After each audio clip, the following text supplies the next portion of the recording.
Unexpected nga pala ang aming pagpasyal dito sa Antones Street Sis Metropolitan Park. Kasama namin si Chris and Peter. Bale, uncle namin sila at auntie-in-law. Alam mo ba na kapag hindi kayo nagplano, malalaman nyo na lang na mga unexpected na pupuntahan nyo. Kaya yan, ganyan yung nangyari sa amin. So, makikita nyo nga pala dyan, syempre maganda, malinis. May mga cafe, mga coffee store, may KFC. Oh my God, may KFC dyan.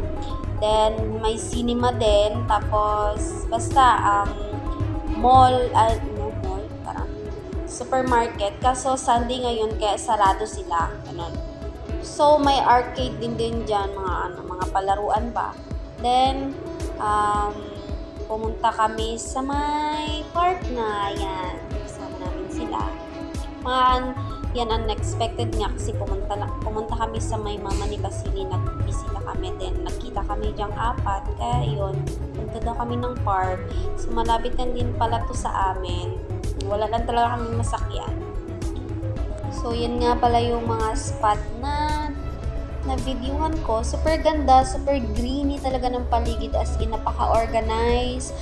Tapos, lang, fresh air. Kasi, ayan mo, walking lang yan dyan. Tapos, basta ang ganda dito, Ito pa nga yung olive oil, greeny pa siya, green. Yan, ganda. Tinikman nga pala yan ni Chris, pait daw, kasi hilaw.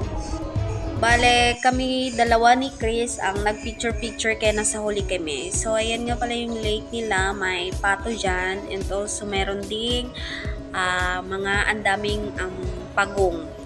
Pagong. Andami char. Ayan. Di ba ang ganda? Super greeny. Oh, ayan yung pagong.